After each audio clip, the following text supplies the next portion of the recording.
guys, welcome back to the another video and today I am going to blow your mind. Okay, क्या मैं करने वाला हूँ आज मैं आपको बताने वाला हूँ general points to remember before the exam. Okay, बहुत ही जनरल पॉइंट्स लग रहे होंगे आपको, कॉमन वीडियो लग रहा होगा. ओके, बट इसमें मैंने अपने एक्सपीरियंसेस आपको मैं बताने वाला हूँ. So be prepared for the rest of the video and here we go. Because इसमें क्या होता है कि बहुत लोगों को इशू है कि किस तरीके से एग्ज़ाम हम लोग अप्रोच करें. सब एग्ज़ाम तो दे देते हैं, बट अगर वो प्लान करके अगर कुछ एग्ज़ाम में जाते हो तो उनको कहीं दिक्कत नहीं आती है. ओके, सो मैं कुछ अपने एक्सपीरियंसेस आपको बताना चाहूँगा और क्या पॉइंट्स आपको याद रखने चाहिए before the exam. Okay, so first of all basic सी चीज़ है, टेक योर एसेंशियल्स. ओके, जब आप एग्ज़ाम हॉल के लिए निकल रहे हो उससे पहले आपको सारे एसेंशियल्स अपने चेकआउट कर लेने हैं कि आपके बॉक्स आपके पास है, पेंसिल, पेन, रबड़, जो भी उधर पे आपको ज़रूरत है, राउंडर, प्रोटेक्टर, स्केल, ठीक है, जो जो चाहिए. क्योंकि जो बोर्ड एग्ज़ाम्स होते हैं स्पेशली उसमें आपको ये बिल्कुल भी अलाउड नहीं होता कि आप किसी से भी बात करो या किसी की चीज़ें लो.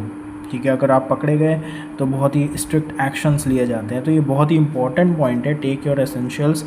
जब भी बोर्ड एग्ज़ाम के लिए जा रहे होते हो जस्ट गो थ्रू दिस. क्योंकि कभी कभार होता है कि आपके पास पहले क्या होता था, MCQs हम लोगों को टिक करने होते थे. तो MCQs में आप ब्लैक पेन से सर्कल करते थे.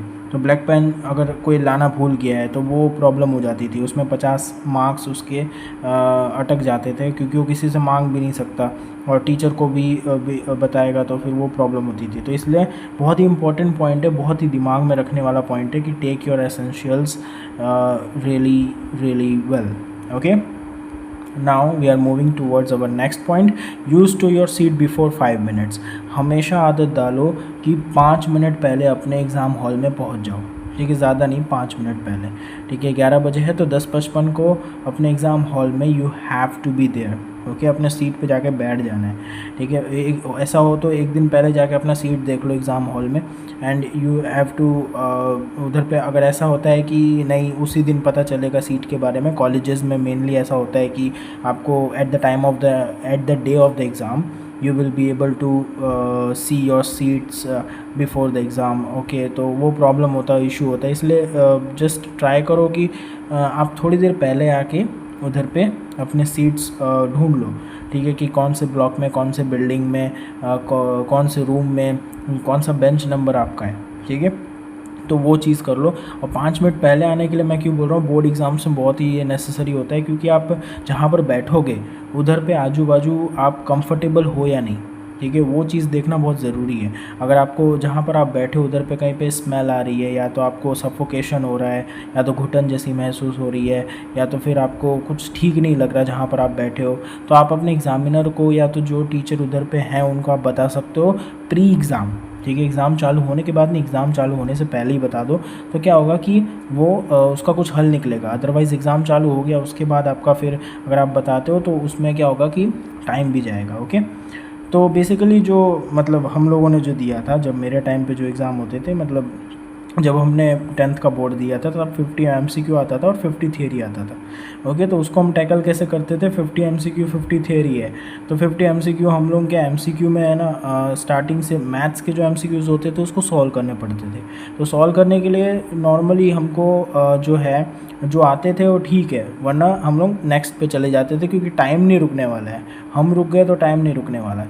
तो इसलिए जो आता है ठीक है, वरना दूसरे को उधर पर करो, दूसरा आ सकता है आपको. ठीक है, तो इसीलिए उस तरीके से MCQ को आप टैकल कर सकते हो. और 50 मार्क्स थियरी है, स्टार्टिंग से एंड तक पूरा लिखना है. ठीक है, बीच में छोड़ना नहीं है. 50 मार्क्स थियरी में आपको लास्ट तक बैठ के उसमें जो जो आप लिख सकते हो वो लिखो. ठीक है, और मैं यही बोलूँगा कि थियरी में कभी भी बीच में क्वेश्चन के लिए जगह नहीं छोड़नी. जैसे कि ये आप लोगों ने लिखा उधर पर से कि आपको ऐसे इतने क्वेश्चन है 1 2 3 4 5. ठीक है, मान लो कि आपको 1 आता है. ठीक है, आपको 2 भी आता है, आपको 3 नहीं आता, आपको 4 नहीं आता, आपको 5 आता है. तो बहुत लोग क्या करेंगे, 1 2 लिख देंगे, 3 और 4 बाद में लिखने के लिए आप उनके लिए स्पेस छोड़ दोगे और 5 लिखोगे. ऐसा मत करना, आप 5 लिख लो. ठीक है, फिर 3 4 उधर पर से बाद में लिख सकते हो, क्वेश्चन नंबर लिख के ऐसा आप कर सकते हो. सो थियरी में ये सब चीज़ें ध्यान में रखनी होती है. ओके, और मैं ये बोलना चाहूँगा कि सबका अपना अपना एक स्टाइल है, everyone has their own style to write. ठीक है, किसी किसी को ऐसा पसंद आता है कि मेरे को जो पहले पहले जो आता है मैं वो लिख लूँ। किसी किसी को अगर कोई वो मेरे जैसा कोई बंदा होगा तो वो क्या सोचेगा कि नहीं, मैं स्टार्टिंग से एंड तक पूरा लिखूँगा, 1 2 3 4 और 5। ठीक है, भले ही 3 में मेरे को कुछ नहीं आता, लेकिन मैं जितना मेरे को उसमें पता चल रहा है मैं उसी समय लिख लूँगा, मैं इसको लास्ट के लिए नहीं रखूँगा। ठीक है, 4 और 5 मैं कभी भी अपना एग्ज़ाम लिखता था ना, पेपर लिखता था ना, तो मैं पीछे मोड़ के फिर ज़्यादा देखता नहीं था कि मैंने सही क्वेश्चन लिखे हैं कि नहीं, या बीच में मैंने जगह छोड़ा है कि नहीं, क्योंकि मुझे पता है कि मैं बीच में जगह कभी छोड़ता ही नहीं हूँ। ठीक है, मैं एकदम फ्लो में जाता हूँ, 1 लिखता हूँ, 2 लिखता हूँ, 3 भले ही नहीं आता हो फिर भी मैं उसको अटैम्प्ट करके कुछ ना कुछ उसी समय लिख दूँगा। ठीक है, 4 उसी समय लिख दूँगा, 5 लिखते ही जैसे ही मेरा लास्ट क्वेश्चन ख़त्म होगा मेरा पेपर भी ख़त्म हो जाएगा। ठीक है, और लास्ट तक मैं लिखता हूँ। इसमें मैं फिर पीछे मुड़ के बस एक बार गो थ्रू हो जाता हूँ, बट मैं ध्यान नहीं देता हूँ कि पीछे मैंने कुछ छोड़ा है या लिखा है, क्योंकि लास्ट मोमेंट पे आपको वो याद नहीं आएगा, और आप लिख भी दोगे तो मे बी वो उतना इफ़ेक्टिव नहीं होगा।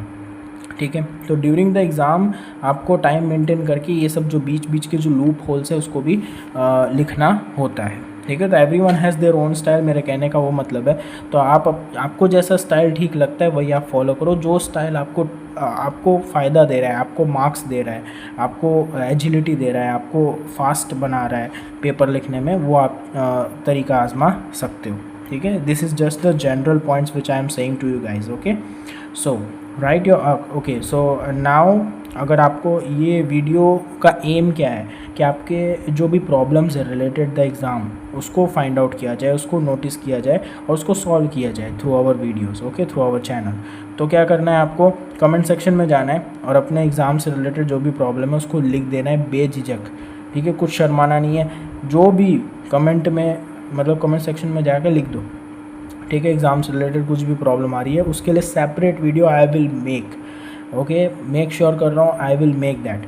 ठीक है, I am seeing your comments, right your problems, I will make the separate video for that. Okay, ये वीडियो ज़्यादा बड़ा नहीं हो जाए इसलिए। और हमारे चैनल में ज़्यादा से ज़्यादा लोग GTU गुजरात टेक्नोलॉजिकल यूनिवर्सिटी के बहुत सारे स्टूडेंट्स हमारे सब्सक्राइबर्स हैं, तो उनके लिए जो पेपर स्टाइल होता है किस तरीके से वो टैकल कर सकते हैं उसका एक मैंने आइडिया दिया है इधर पे। जो GTU के स्टूडेंट्स हैं उनके लिए 5 क्वेश्चंस आते हैं, 1 2 3 4 5, और जितने जो ये एक पहला सेक्शन होता है, ठीक है, या पहला क्वेश्चन होता है उसमें सब क्वेश्चंस होते हैं, जैसे कि 3 मार्कर वाला एक होता है, एक 4 मार्कर वाला होता है, एक 7 मार्कर वाला होता है, 7 मार्कर। कैसे इसको सॉल्व करना है, देखो 3 मार्कर वाला आधे पेज से ज़्यादा नहीं लिखना है। ठीक है, only the half page. 4 marker वाला 1 पेज से ज़्यादा नहीं लिखना है। ठीक है, 1 पेज लिखो, इसमें आप पॉइंट्स बना सकते हो। ठीक है, वो सब चीज़ें डाल सकते हो। 7 मार्कर वाले में आपको ये 3 चीज़ तो बिल्कुल रखनी ही रखनी है। डायग्राम कहीं ना कहीं से डालो, 7 मार्कर वाले में डायग्राम अगर आ जाए तो डायग्राम डालो। प्रूफ या वो सब कुछ दे रखा है तो उसमें डायग्राम नहीं आएगा, लेकिन मोस्ट ऑफ 7 मार्कर में अगर आप डायग्राम बनाते हो तो you will get the more and more amount of marks for sure. और पॉइंट वाइज आंसर लिखना है। ठीक है, क्योंकि आपको 2 पेज तो मिनिमम भरने हैं, तो पॉइंट वाइज आंसर लिखने की कोशिश करो।